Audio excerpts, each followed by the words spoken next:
Margaret Hollister turned 68 on a Tuesday. She knew it was Tuesday because the trash bins were at the curb, and because the mail always came at 11:15, and because she had been keeping track of such things for 42 years in the same house on Maple Street. The house was too big for her now, with its 4 bedrooms and 3 bathrooms and the finished basement where the children used to roller skate in the winter. But she stayed. She stayed because it was paid for, and because her late husband, Robert, had put his hands on the kitchen counter the day they signed the mortgage and said, "This is ours, Maggie. Forever." Forever had a funny way of shrinking. At exactly 8 in the morning, her daughter, Brenda, called. Margaret saw the name flash on her phone and felt that familiar little flutter in her chest. The one that still hoped, after all these years, for a warm voice, a kind word. A daughter who remembered that her mother was a person and not just a babysitting service. "Happy birthday, Mom," Brenda said. But her voice was rushed, distracted. Margaret could hear the clatter of dishes in the background, the high whine of the television, the chaos of Brenda's open-plan kitchen where nothing was ever quiet. "Thank you, sweetheart," Margaret said. She kept her voice soft.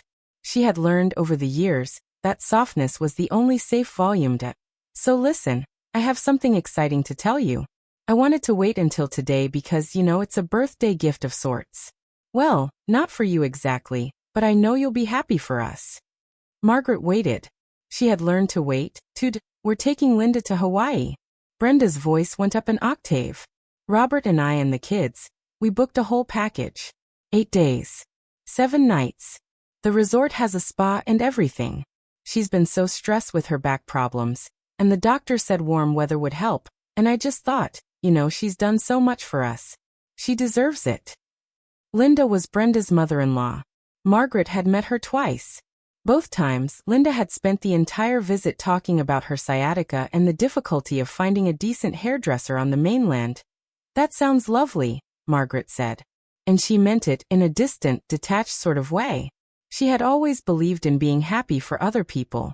It was a muscle she had exercised so often it had stopped aching. "Anyway," Brenda continued, "I know you'll understand that we can't do anything big for you this year. The trip was so expensive, and we really stretched the budget. But I'll send you a photo from the beach, okay? And the kids made you a card. I'll try to drop it by later this week." "Of course," Margaret said. "Don't worry about me. Have a wonderful time." She said the words without thinking. They were automatic, like breathing. Like putting the trash bins at the curb every Tuesday. Like making sure the guest room was ready even though no one had stayed in it for 3 years. After she hung up, she sat at the kitchen table for a long while. The sun came through the window and fell across her hands, and she looked at them. The knobby knuckles, the thin skin, the small brown spots that Robert used to call her freckles of wisdom. She thought about the card the grandchildren had made. Last year it had been a piece of construction paper with a crayon sun, and the words "Happy B-Day Grandma," spelled wrong. She had put it on the refrigerator and left it there until December. This year the card wasn't here yet. And Brenda had called at 8 in the morning, which meant she had probably been thinking about it since last night, or maybe even yesterday, and she had still managed to deliver the news that way. Like a Band-Aid ripped off at the last second. The mail came at 11:15, just as it always did. Margaret walked down the driveway in her old cardigan, the one with the small hole in the elbow that she kept meaning to mend. The driveway felt longer than it used to. Or maybe it was just that she walked slower now. She sorted through the envelopes as she walked back. A flyer for gutter cleaning. A bill from the electric company. A coupon book for pizza delivery. And then, at the very bottom, a thick cream-colored envelope with no return address. The paper was heavy. Expensive. The kind you use for wedding invitations or funeral announcements. Margaret slid her finger under the seal and unfolded a single sheet of matching stationery. That the letter was from a law firm she had never heard of. And it informed her that she was the sole beneficiary of a trust established by her grandmother, Eleanor Weatherby, who had passed away in 1984. The trust had been invested in a portfolio of stocks, bonds, and real estate holdings, and after decades of compounding growth, it was now valued at approximately $9.4 million. The letter went on to explain that the trust was structured to release the principal on the beneficiary's 68th birthday, as per Eleanor's specific instructions. Margaret's grandmother had been a sharp woman. A schoolteacher who married a railroad magnate and outlived him by 30 years. She had died when Margaret was 46, and Margaret had always assumed the small inheritance she received at the time was everything that she had been wronged at. Margaret read the letter 3 times. Then she folded it carefully and put it back in the envelope. She went inside and made herself a cup of tea. She sat at the kitchen table and watched the steam rise from the cup. And she thought about all the years she had counted pennies. All the years she had told herself that she didn't need anything more than what she had. She thought about Robert, who had worked himself into an early grave at 59, leaving her with a small life insurance payout and a mortgage that was almost paid off. She had managed. She had always managed. She had cut coupons and driven old cars and worn the same winter coat for 11 years. She had helped Brenda with the down payment on her first house. She had paid for the grandchildren's summer camps and their dental work and their school photos. She had never asked for anything back. And now, on her 68th birthday, her daughter had called to announce that she was taking her mother-in-law to Hawaii. Margaret looked at her hands again. The hands that had held Robert's hand in the hospital, the hands that had cradled Brenda as an infant, the hands that had cooked thousands of meals and folded thousands of loads of laundry and written thousands of checks to people who never said thank you. She looked at the letter. And for the first time in many, many years, she felt something other than resignation. It was small, this feeling. Tiny really. Like a seed underground waiting for rain. But it was there. She picked up her phone and called the law firm. She made an appointment for the following morning.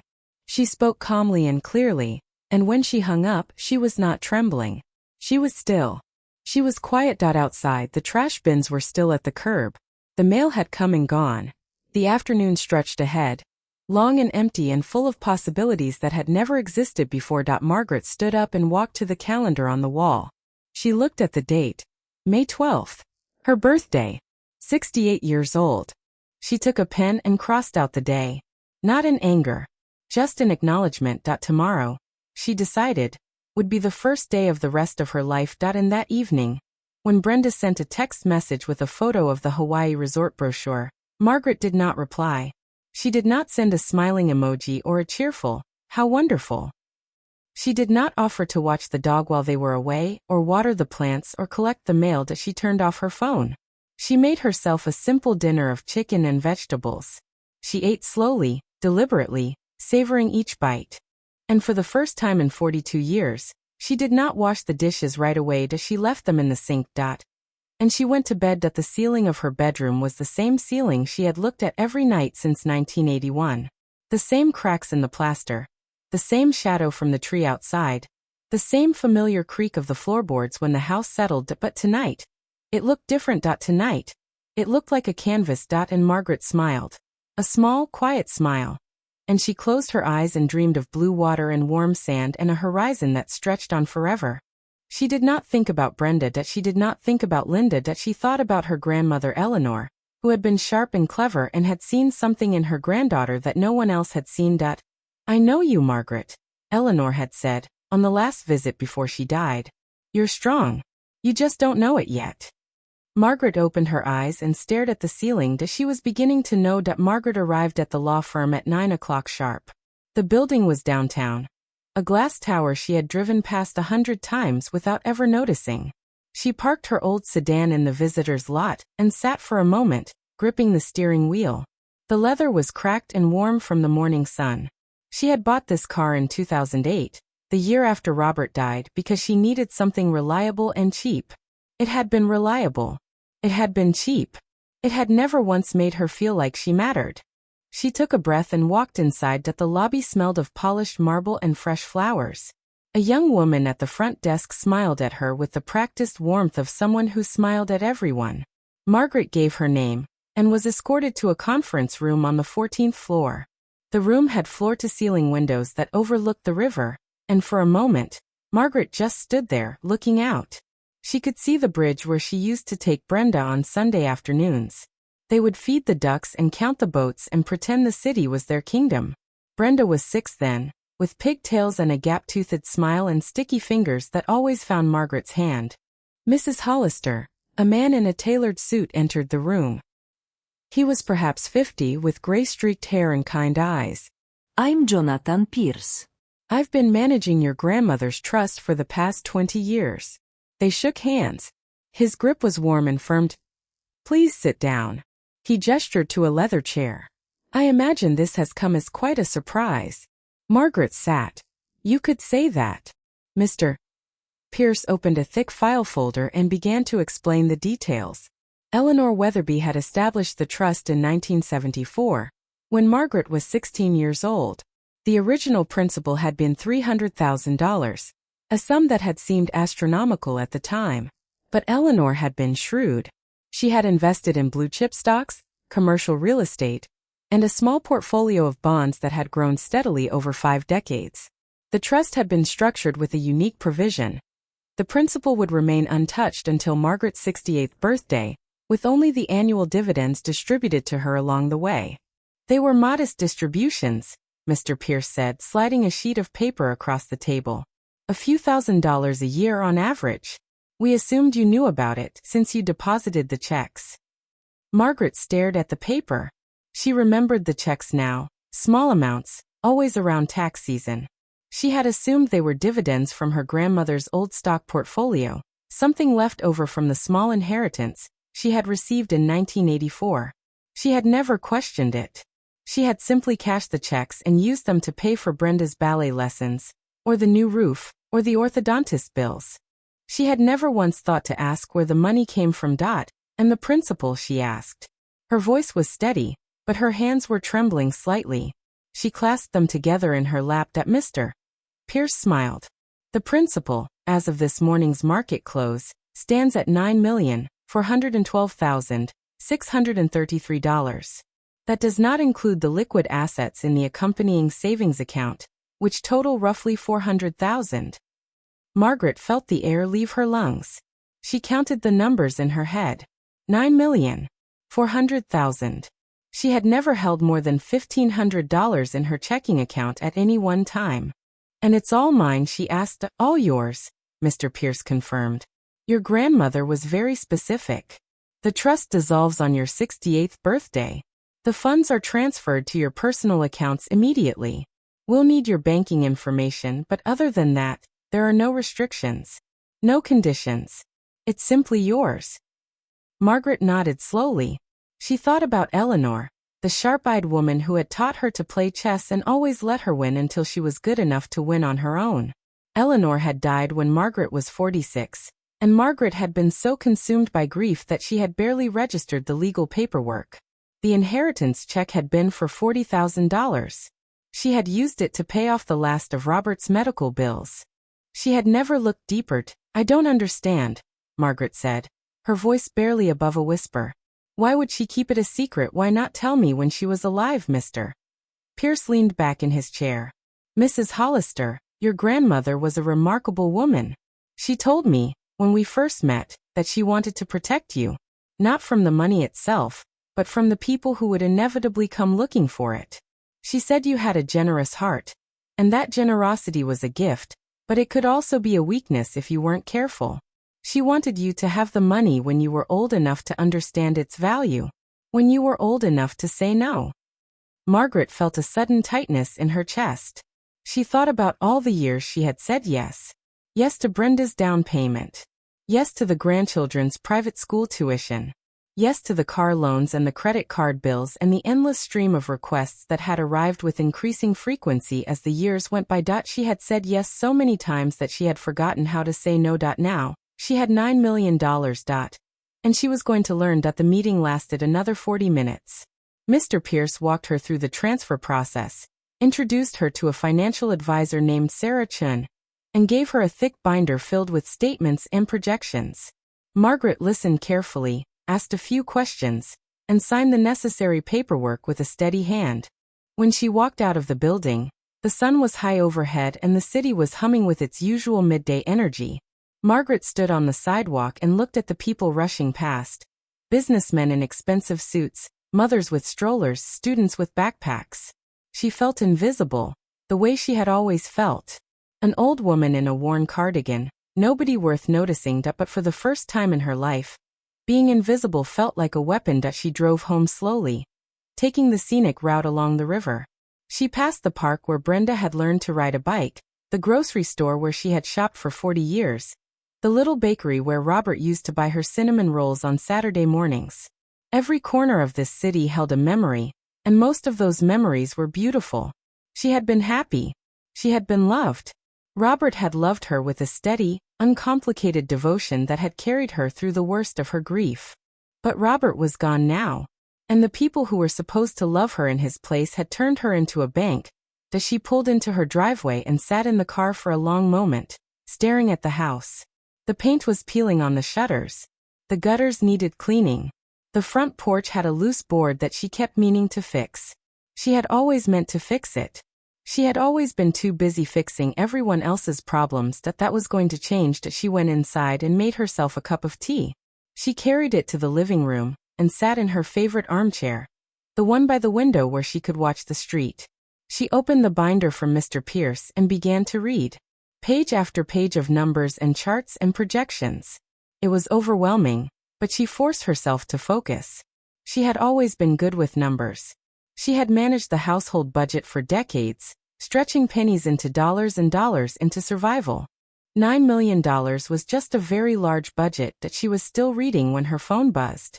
It was Brenda, calling for the second time that day.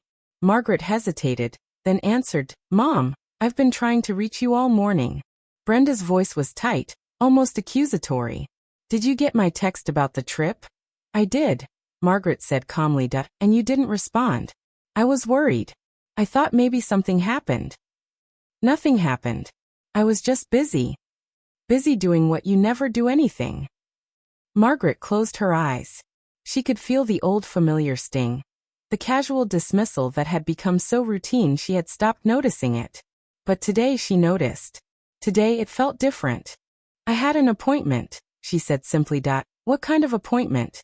"Just an appointment, Brenda." "Is there something you need?" There was a pause.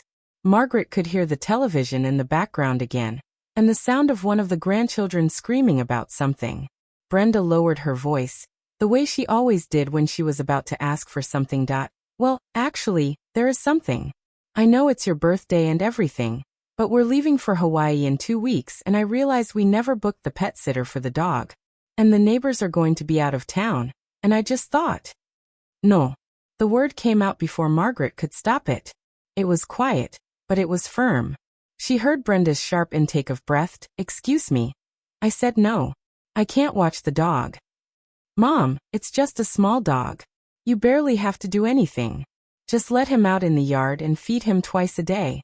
It's not like you have a lot going on." Margaret set down the binder.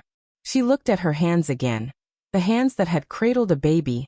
The hands that had held a dying husband. The hands that had done everything for everyone. She thought about the $9 million sitting in an account with her name on it. She thought about Eleanor, who had trusted her to be strong when the time came. "I have things going on," Margaret said. "I have a lot going on. And I can't watch the dog. You'll have to make other arrangements." "Mom, you're being ridiculous. Just a few days. What could you possibly have going on that's more important than helping your own daughter?" "I don't have to explain myself, Brenda. I'm telling you no. That's the end of it." The line went silent.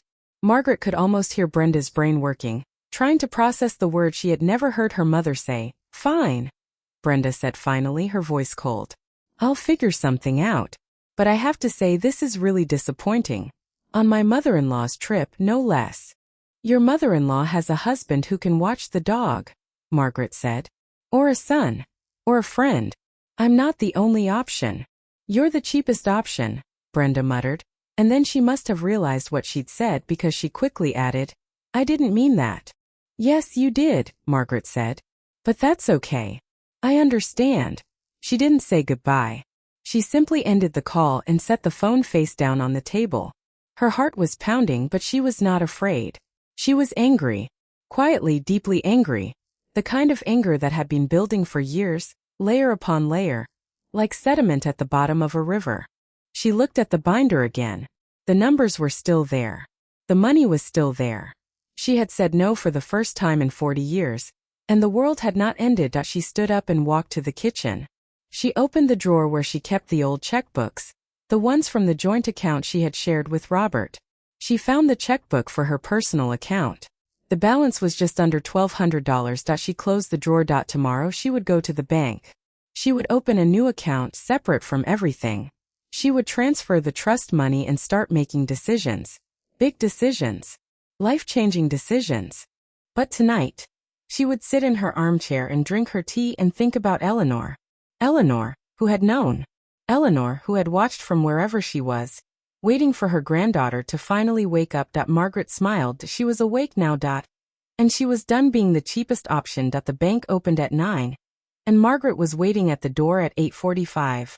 She had dressed carefully that morning, not in her usual cardigan and slacks, but in a navy blue blazer she had bought for Robert's funeral and worn exactly 3 times since.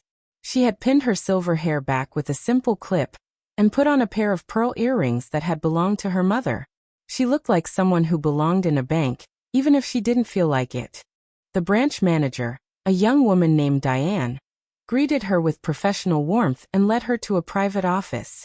Margaret explained what she needed: a new checking account, a new savings account, and a safe deposit box for the important documents. She did not mention the $9 million.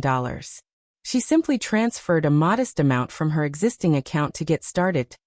But when she presented the paperwork from Pierce & Associates, Diane's eyes widened. She excused herself for a moment and returned with the regional vice president, a man in his 60s named Harold Simmons. Harold had kind eyes and a firm handshake, and he treated Margaret like she was the most important person who had walked through those doors in a decade. "Mrs. Hollister," he said, "we would be honored to manage your accounts. We have a private wealth division that I think you'll find very accommodating." Margaret nodded. She listened to his pitch about investment strategies and portfolio diversification, and she found that she understood most of it. She had always been smart.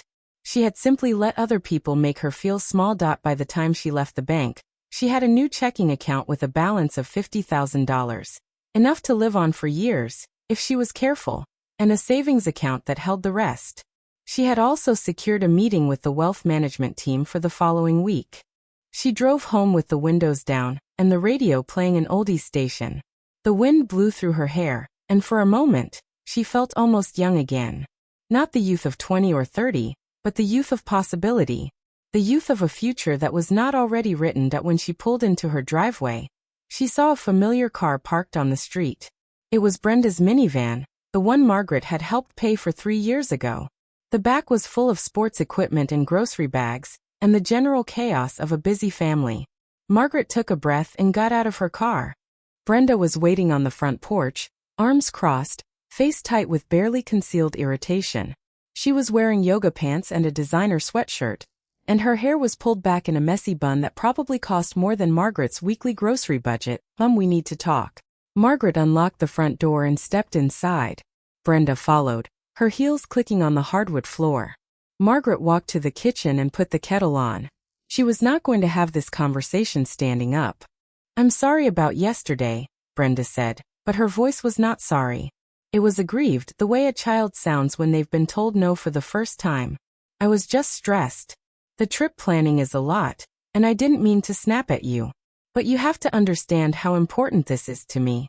Linda has been through so much, and I really want this to be perfect." Margaret poured hot water into 2 cups.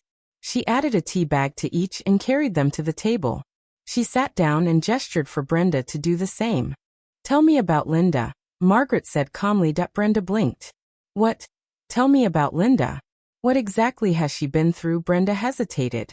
"Well, you know, her back. And she's been so stressed with her mother's health issues. And she's always helping us with the kids. She's really been a godsend." "The kids," Margaret repeated. "Brenda, I watched those kids every weekend for the first 5 years of their lives. I picked them up from school when you were at work. I paid for their summer camps and their birthday parties and their first bicycles. I have never once heard you call me a godsend." The words hung in the air between them. Brenda's mouth opened then closed. She looked almost comical, like a fish gasping for air. That's not fair, Mom. You know I appreciate you." "Do I?" Margaret took a sip of her tea. "When was the last time you visited me without asking for something? When was the last time you called just to see how I was doing?" Not to ask me to babysit or lend you money or watch the dog. Brenda's cheeks flushed. I have a busy life. You know that. I have a job and a house and the kids and Robert, and I can't always.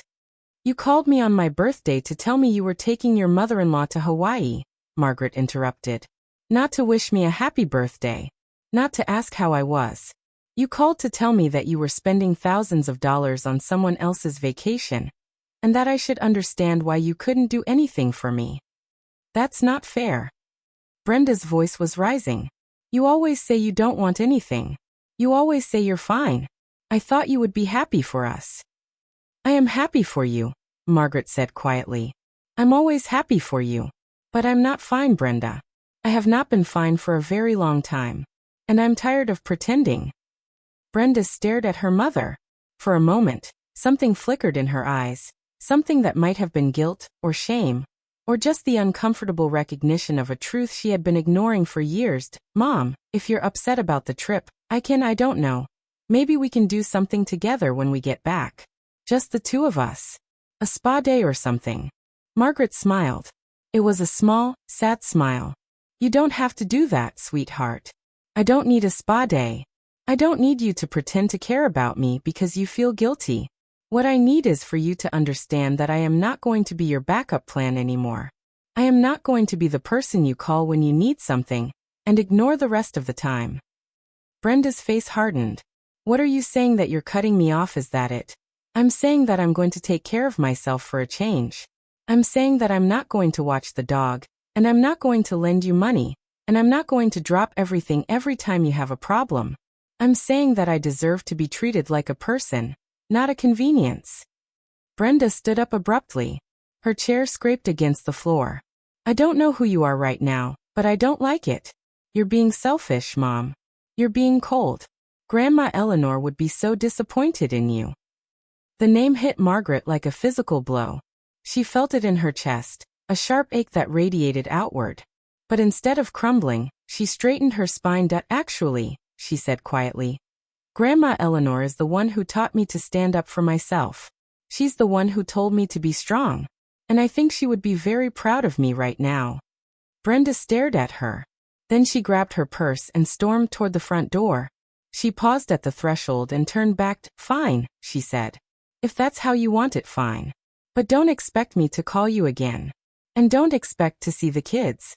They don't need to be around someone who's going to act like this.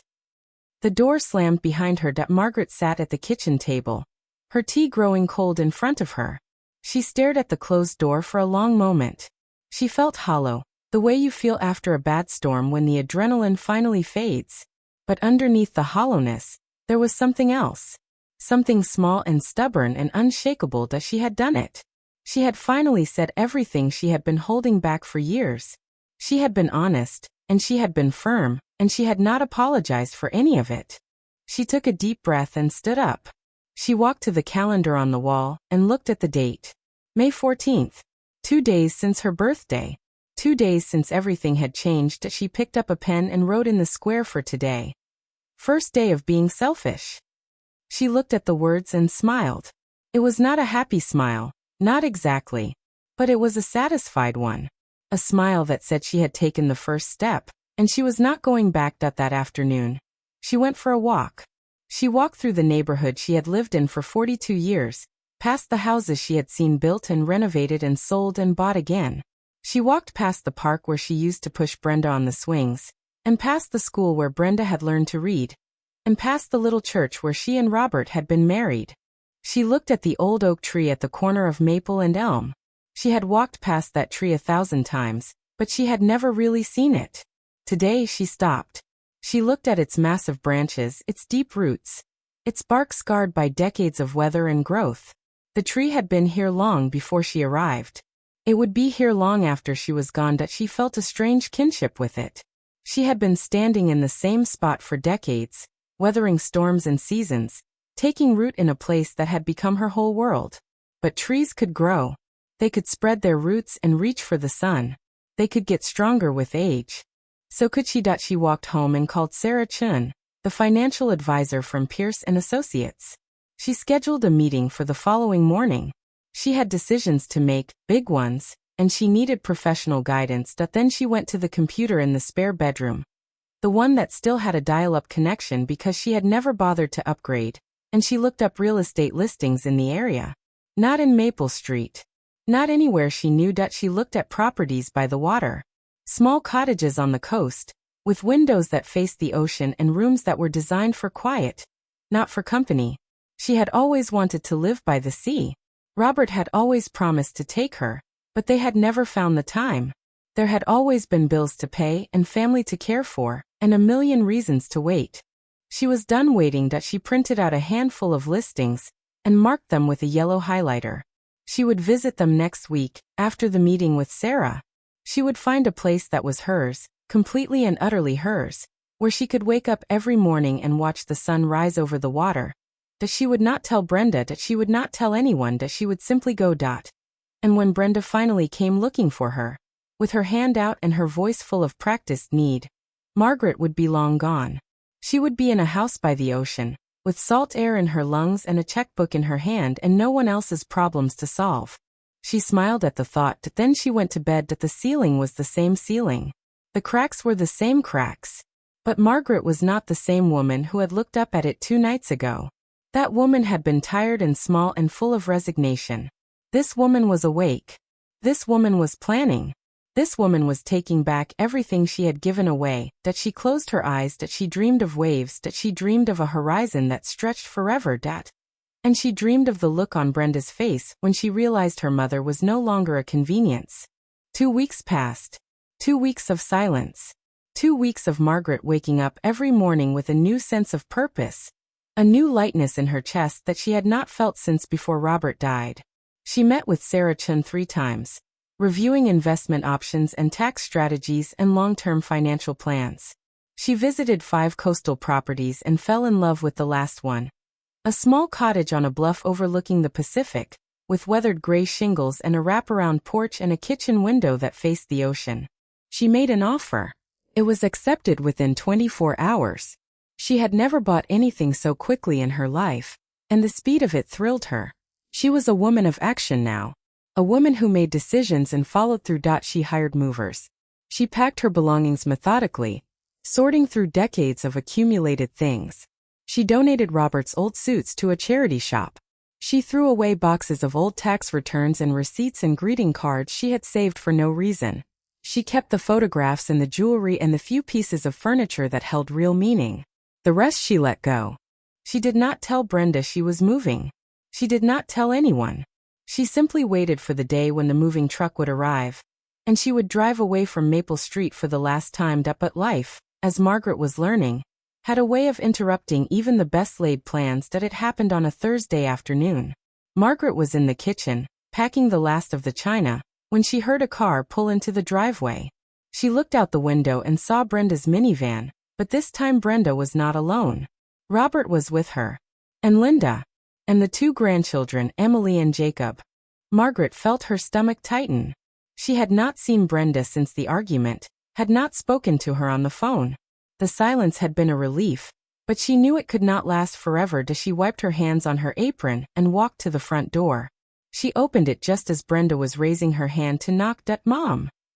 Brenda's voice was brittle. She looked tired, dark circles under her eyes, her hair pulled back in a hasty ponytail. Robert stood behind her, looking uncomfortable, his hands shoved in his pockets.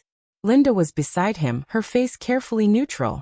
The grandchildren were shuffling their feet, clearly dragged along against their will. Brenda, Margaret said calmly.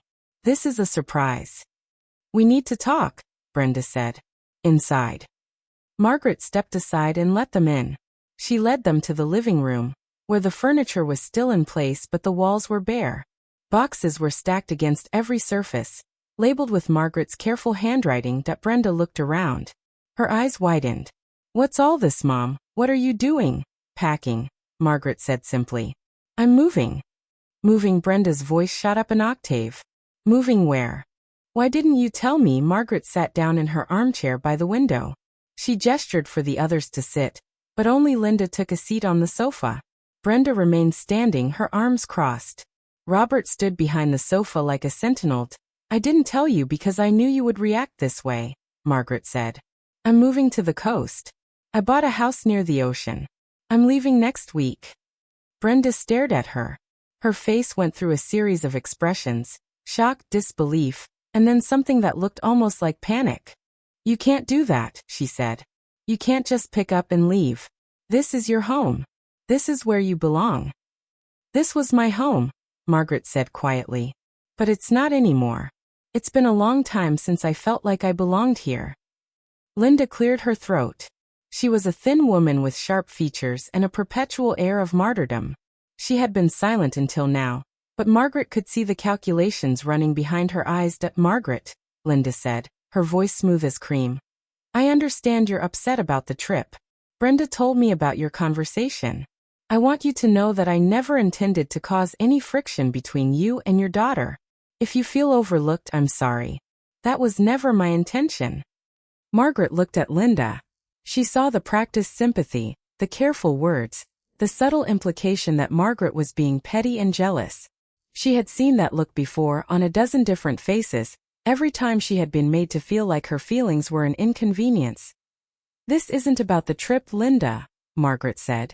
This is about 40 years of being taken for granted.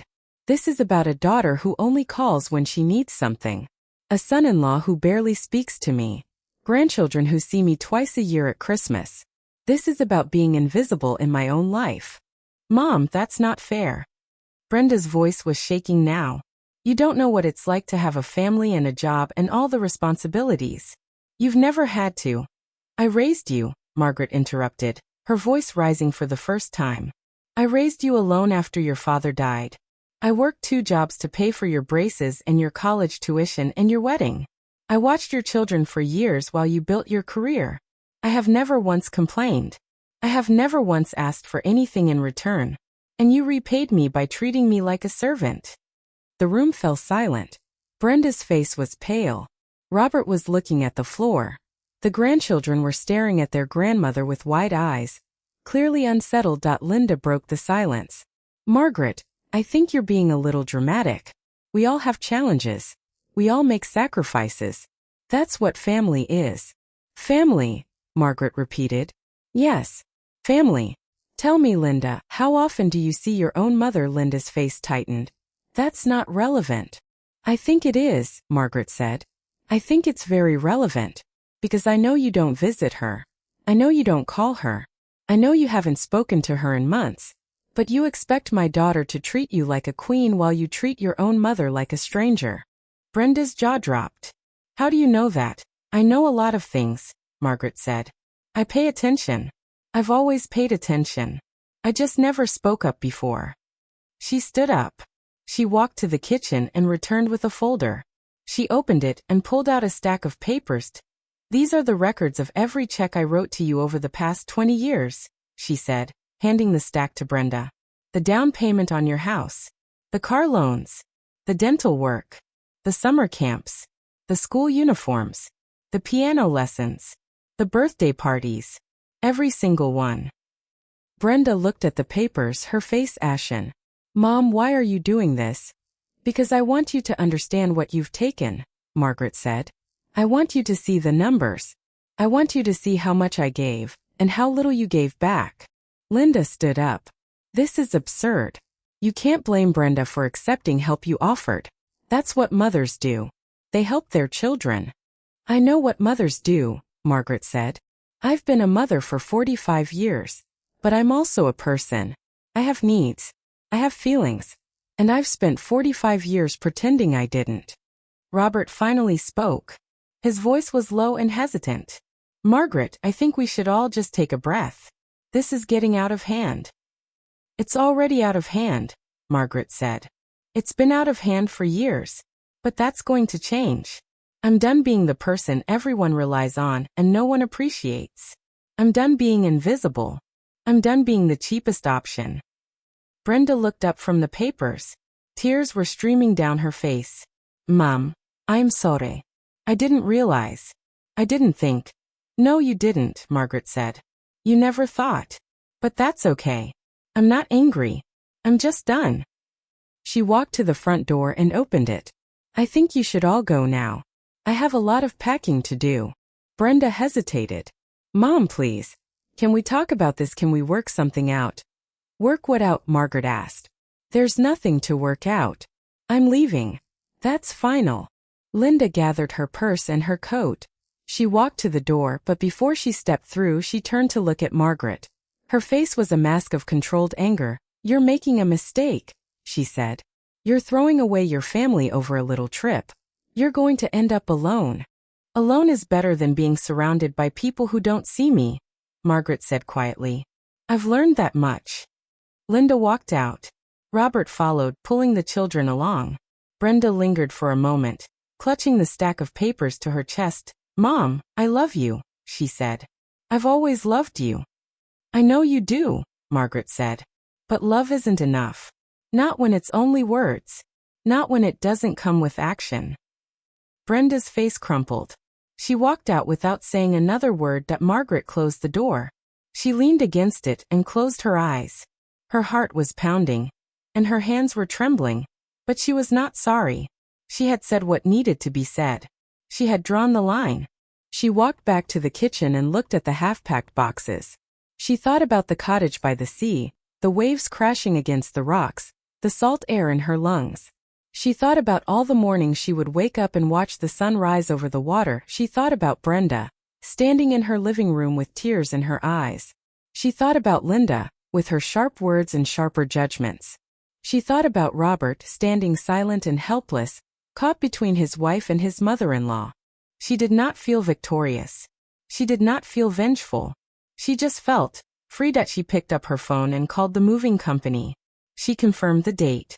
She called Sarah Chun and asked her to arrange a meeting with a real estate agent to discuss selling the Maple Street house. Then she sat down in her armchair and looked out the window. The neighborhood was quiet. The sun was setting, casting long shadows across the lawn. She had lived in this house for 42 years. She had raised a child here. She had grieved a husband here. She had given everything she had to this place and the people in it. But she was ready to leave. That she was ready to become someone new. That the moving truck arrived at 7 in the morning, just as the sun was beginning to spill gold across the rooftops of Maple Street. Margaret stood on her front porch in her old cardigan, the one with the small hole in the elbow, and watched the men carry out her furniture, her boxes, her life. They moved with practiced efficiency, and by noon, the house was empty. That she walked through the rooms one last time. The living room where she had read bedtime stories. The kitchen where she had cooked thousands of meals. The bedroom where Robert had taken his last breath. She ran her hand along the wall, feeling the old wallpaper, the familiar texture of a place that had been her shelter for 42 years. She had sold the house to a young couple with 2 small children. She had met them at the closing, a shy pair with hopeful eyes and a baby on the way.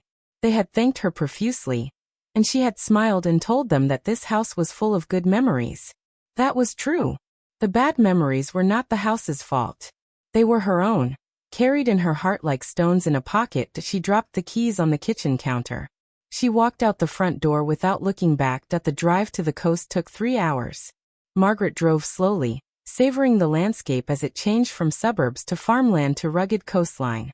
She stopped at a diner for lunch and ordered a slice of apple pie, just because she wanted to. She did not calculate the calories. She did not think about whether she should save the money. She simply ate the pie and enjoyed it. The cottage was even more beautiful than she remembered. It sat on a bluff overlooking the ocean, with a wooden deck that jutted out over the rocks. The waves crashed below, a rhythmic, soothing sound that seemed to pulse with the heartbeat of the earth. Margaret parked her old sedan in the gravel driveway and walked up to the front door. She turned the key and stepped inside. The rooms were small and cozy, with white walls and wide windows that faced the sea. The movers had delivered her furniture the day before, and she had spent the evening arranging it just so. Her armchair was by the window, the same armchair she had sat in for all those years on Maple Street. But now, instead of looking at the suburban street, it looked at the ocean. The same chair. A different view. She spent the first week settling in. She unpacked boxes and hung pictures and learned the rhythm of the tides. She walked on the beach every morning, her shoes in her hand, her feet sinking into the wet sand. She cooked simple meals and ate them on the deck, watching the sun set over the water. She slept better than she had in years. That she did not call Brenda. Brenda did not call her. The silence was a gift. On the 10th day, Margaret received a letter. It was in a cream-colored envelope, the same kind her grandmother's law firm had used. She opened it with a mixture of curiosity and dread. But it was not from the firm. It was from Eleanor. The letter was dated 1983, a year before her grandmother died. Margaret recognized the handwriting, the elegant looping script that had always seemed so old-fashioned and so wise. My dearest Margaret, if you are reading this, then you have reached your 68th birthday, and the trust has been released to you. I hope you are sitting somewhere beautiful, with a cup of tea in your hand and a smile on your face. I am writing this because I know you. I know your generous heart. I know your tendency to give and give until there is nothing left. I know that you will be tempted to share this money with everyone who asks because that is who you are. But I am asking you, begging you to be careful. You are not a bank. You are not a safety net. You are a woman with a life of her own, and you deserve to live it. Your grandmother was a schoolteacher who married a rich man and learned that money was not the answer to everything. But it can be a tool. It can be a shield. It can be a door to a life you never imagined, and I hope you walk through that door. I hope you find the ocean. I love you, Margaret. I always have. I always will. Be strong. Be brave. Be the woman I know you are. Your grandmother, Eleanor. Margaret read the letter 3 times. She held it to her chest and closed her eyes. She could hear Eleanor's voice in her head, sharp and warm and full of love. She could feel her grandmother's presence in the room. A gentle weight that settled around her shoulders like a shawl. She had always believed Eleanor was watching. Now she knew. She put the letter in the safe deposit box, alongside the trust documents and her mother's pearls. Then she walked out to the deck and looked at the ocean. The water was blue-green and endless, stretching to a horizon that seemed to hold all the possibilities in the world. She thought about Brenda. She thought about the argument, the tears, the accusations. She thought about Linda's sharp words and Robert's silence. She thought about the grandchildren, who had watched their grandmother walk away without understanding why. She had not heard from any of them. She had not expected to. But that evening her phone rang. It was Brenda's number. Margaret hesitated. She let it ring twice. Then she answered. Mom. Brenda's voice was small, fragile. The voice of a child, not a grown woman. Mom, I'm sorry. I'm so sorry. Margaret said nothing. I've been thinking about everything, Brenda continued. About what you said. About the checks. About all the years. And I know I was wrong. I know I took you for granted. I know I treated you like you didn't matter. And I hate myself for it. There was a long silence. Margaret could hear Brenda crying on the other end of the line. Mom, please say something. Please tell me you're okay. Margaret looked at the ocean. The waves were crashing against the rocks, steady and relentless, like the heartbeat of the world. She felt something shift inside her. A loosening, a release. She was not angry anymore. She was not hurt. She was simply at peace. I'm okay, Brenda, she said. I'm better than okay. I'm happy. Happy? How can you be happy? I'm so far away, and we haven't spoken, and I'm happy because I'm finally living my own life, Margaret said. I'm happy because I'm not waiting for anyone's approval anymore. I'm happy because I'm exactly where I want to be. Brenda was silent for a moment. Where are you? Can I come see you, please, Mom? I want to make things right. Margaret thought about it. She thought about the cottage, the waves, the peace she had found. She thought about all the years she had waited for Brenda to see her, to value her, to love her in the way she deserved. She was done waiting. Not yet, she said. I'm not ready for that. I need time. I need space. But maybe someday. Maybe when you understand that I'm not a convenience. Maybe when you're ready to see me as a person, not a problem to be solved. Mom, I do see you. I see you now. I promise. I know you do, sweetheart. But promises are just words. I need action. I need time. And I need you to respect my boundaries. Brenda was crying harder now. Please don't shut me out. Please don't leave me. I'm not leaving you, Margaret said gently. I'm just leaving the person I used to be. The person who said yes to everything and nothing for herself. That person is gone. And I don't want her back. She heard Brenda take a shaky breath. Will you call me sometimes? Maybe, Margaret said. When I'm ready. But I can't promise anything right now. I need to focus on myself. For the first time in my life, I'm putting myself first. That's not selfish, Brenda said, her voice quiet. I used to think it was. But it's not. It's brave. You're brave, Mom. Margaret felt tears prick at her eyes. It was the first time Brenda had ever called her brave. Thank you, she said. That means more than you know. They talked for a few more minutes. Brenda told her about the children, about school, about the small, ordinary details of her life. Margaret listened. She did not offer advice. She did not offer money. She just listened, and that was enough. When they hung up, Margaret sat on the deck and watched the stars come out. The sky was clear, and the Milky Way stretched across it like a river of light. She had never seen stars like this in the city. They made her feel small, but not in a bad way. They made her feel part of something vast and beautiful.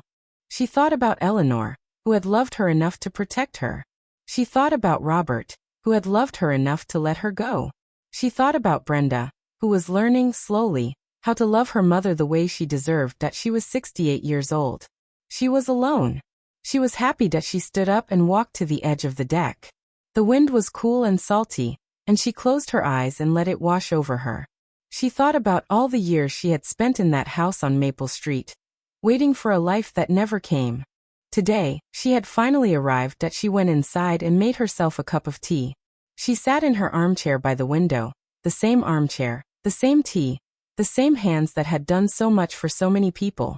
But tonight, she was not doing anything for anyone. Tonight, she was just sitting, just being, just Margaret. That she looked at the ocean. The moon was rising, silver and full, and the water glowed beneath it like a second sky. That she smiled. That she had found her horizon.